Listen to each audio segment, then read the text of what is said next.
Carrie. Well, hello, everyone. You know, it's an honor and it's a privilege to speak before you here today and offer a message of hope and a strategy towards victory. You here today are the heroes of a worldwide struggle, and time will recognize you as being heroes on the right side of history. My name is Rob Stocky. Can you hear me okay, by the way? Yeah. All right, is this better? All right, my name is Rob Stocky. I'm a member of an organization called Police on Guard for Thee. I was a police officer for 13 years and retired at the rank of sergeant. Now I'm a businessman. Our organization, Police on Guard for Thee, has both retired and serving officers in the crowd with you today.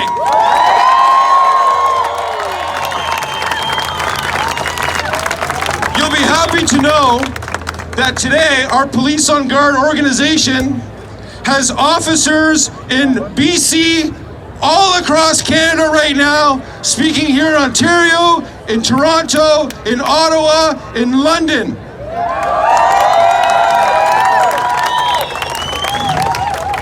We've got active members, retired members, and our active members and retired members have all ranks. We have everything from the brand new constable to chiefs of police. We have RCMP superintendents and inspectors. We have regular officers from the RCMP. We got everybody, and we're growing.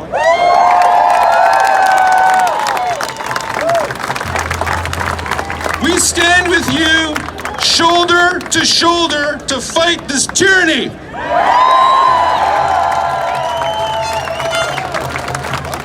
We're in a crisis right now where most of our elected politicians have been influenced to turn against the public that they're supposed to serve. They were elected to serve us. Sorry, it's hard for me to do both. And to exercise, right now they're exercising a public form of medical tyranny. These politicians have used all of the weapons at their disposal, including silencing doctors and nurses and hospital staff from telling the truth about what's going on in emergency rooms today. Our politicians have used the law to try to restrict our movement. They've tried to restrict our freedom of association, and they're failing miserably.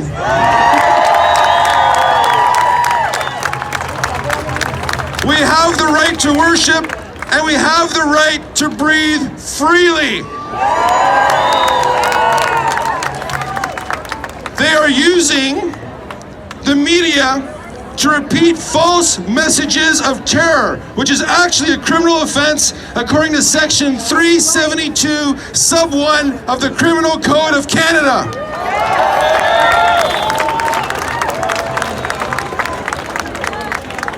They are deliberately passing these laws in absolute and flagrant disregard of our charter rights, which is the supreme law of the land. The courts have over a decade struck down laws that offend the substance of charter rights, and the courts have nullified these offending laws. These laws have been deemed of no force or effect. The courts have been sympathetic to the offending nature of these unjustified orders. As long as you fight your charges on the basis of a charter challenge, the courts have been tossing out charges.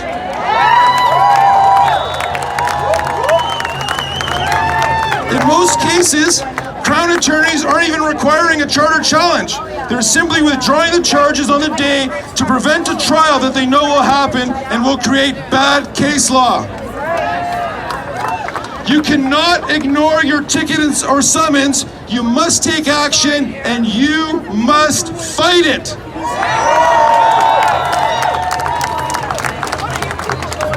Wait till you hear this. Does anyone know about Pastor James Coates in Alberta? Well, let me tell you what happened with Pastor James Coates recently. Pastor James Coates fought his charges, and he required that the government of Alberta provide evidence, scientific evidence, of the reasons for these lockdowns. After 1 year and Pastor Coates 35 days in jail, the government cannot provide one piece of scientific evidence to push his charge in court. They have no medical or scientific reason that they can provide in court to justify these lockdowns.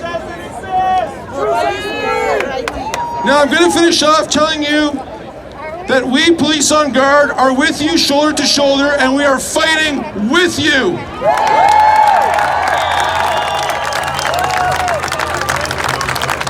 We are fighting in the courts.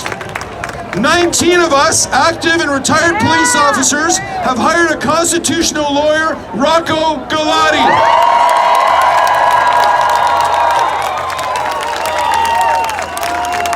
You may have heard, but we have an active case going, and we're suing the Attorney General of Canada, the Attorney General of Ontario, Doug friggin' Ford,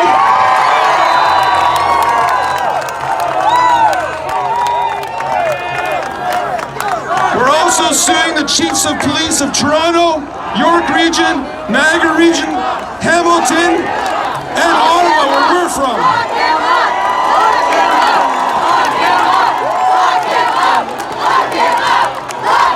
Keep going. That's okay. Keep going. Whoa, hang on. We're going to address the police officers in just a moment. I'm going to tell you how to fight this medical tyranny. The power of government to govern relies on the consent of the citizens. However, unless the government is honest with its citizens, they cannot offer informed consent. Tens of thousands of doctors are being silenced that the intensity of this pandemic is a lie. Remain peaceful, but do not obey. Do not surrender your rights to illegal laws. Do not sit at home and rot.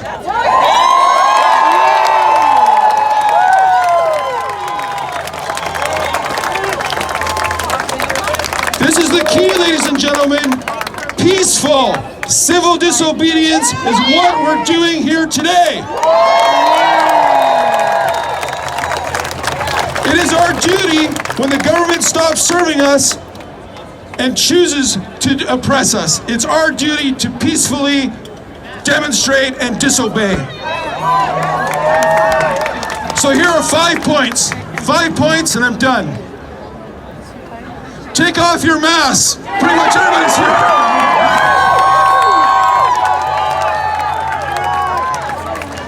Shop where masks are not necessary. Even if you have to pay more. Even if you have to wait in line. Shop where masks are not necessary. If the police come to charge or arrest you, be polite. Do not resist, but fight the charges. For the officers that flagrantly breach our charter rights, history provides that you are not immune to prosecution at a later time.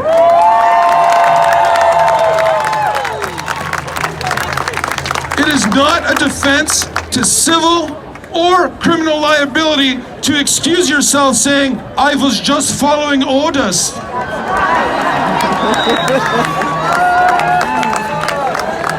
And the last one is the most important. Please remember this.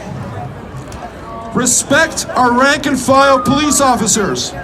They're being put in a very difficult position.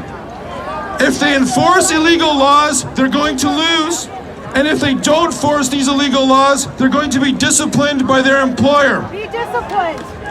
The fact is, there are many unsavory interests trying to divide our great police officers between our communities that are safe. They want our police to enforce illegal laws to break the strong bond in our safe communities, because 99% of our police officers are community leaders.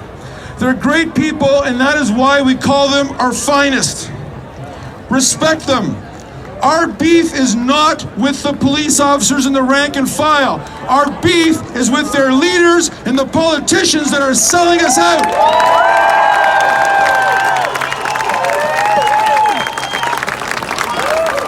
And once again, remember, there are many police officers in this crowd. Police on Guard does not reveal our active serving members, but they're around you and they're standing shoulder to shoulder protesting with you today. Respect our police. Freedom! Freedom! Freedom! My name is Rob Stocky from Police on Guard. God bless you, all of you heroes today. Thank you, thank you. All right, we have something a little bit more special, even if you can imagine. We have a special guest here. He's not going to be able to speak or doesn't want to speak for obvious reasons. We have Sergeant Paul Brown.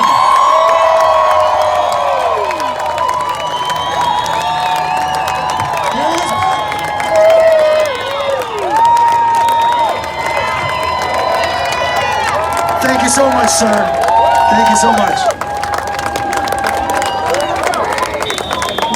The police are on our side, everybody. Our next speaker is a representative from the newly announced legal case on behalf of a number of concerned parents, teachers, and educators. I was there at the press conference where the constitutional lawyer Rocco Galati presented the summary to the public. Christine Kolbeck from the Children's Health Defense Network is here to share the news.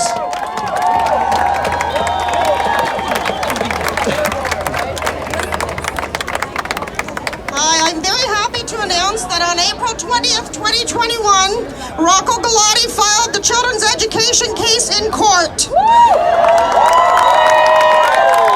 you can find it, all the details, on the Constitutional Rights Center website. We are challenging the constitutional validity of the draconian measures being levied against our children in the schools. The Ontario government will then be forced to prove that their measures imposed on our children were necessary and proportionate, and we all know they'll never be able to do that. Since this is an education case, we will start with a little history lesson about two very important things that happened in 1982. The first one is the Ontario Health Protection and Promotion Act was enacted, and this act is an act that public health are using Section 22 to write orders, close businesses, and close schools. The provincial government actually recognized how undemocratic the Health Protection and Promotion Act was when they enacted it. One MPP stated they should have named it the Medical Officer of Health Protection and Promotion Act because it gives them enormous unregulated powers and it indemnifies them of any accountability or liability. The second thing that happened in 1982 is the Canadian Charter of Rights and Freedoms was established. The Charter is the supreme law of the land, and it has a section 52, it's a supremacy clause, and it states that any law that is inconsistent with the Constitution is to the extent of the inconsistency of no force or effect. That means that any section of a law that violates your charter rights is null and void. I can think of a few laws not consistent with the charter. For example, Section 22 of the Health Protection and Promotion Act. Even the Emergency Act states, right in it, that it must not violate the charter. I am not a lawyer, but do you know who else is not a lawyer? Public health are not lawyers, they're liars! They're telling people that Section 22 of the Health Protection and Promotion Act overrides the charter. That is false information. Where are the fact checkers when you need them? Under the Health Protection and Promotion Act, they write orders. That essentially means they're writing laws without going through the democratic process, and this is illegal. A law has to be voted into the legislature 3 times, that a committee must approve it, and the public can have input. before it gets royal assent and becomes a law. You cannot just write an order with a magic public health pen stating, oh, I'm going to shut down 2 schools. That is illegal.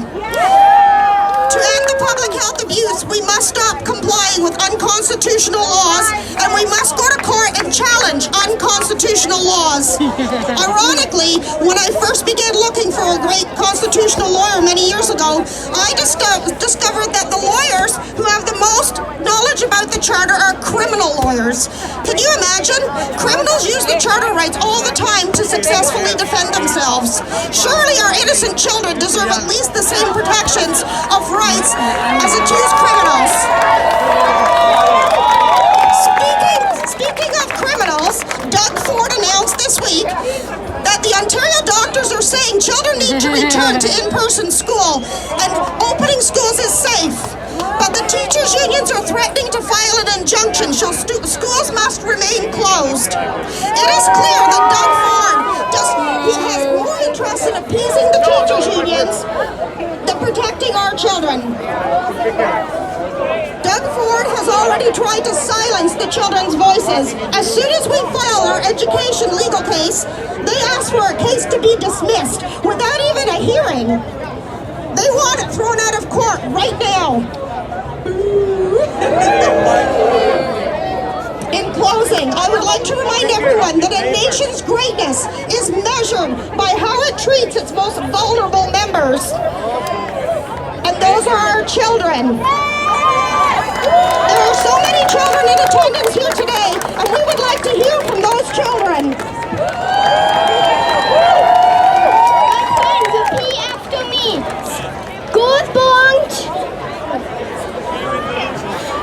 Schools belong to the kids, not the government. Schools belong to the kids, not the government. Open schools now. Open schools now. Open schools now. No masks in school. No masks in school. No masks in school. No masks in school. Thank you. Thank you. I'm going to pass the mic a little bit for Tyler. He's got something special to tell you as well. All right. Yo, what's up, Queen's Park? You didn't hear me. What's up, Queen's Park? Okay, so quickly, anybody lose a Scotiabank card in the front? Anybody lose this right up here in the front? You can find Christine later on. Here you go. Here you go. All right. Anybody lose a Dodge Journey key in the front? Anybody got a Dodge Journey key? You might need this to get home. Anybody missing a key? Okay, we're gonna keep this up front.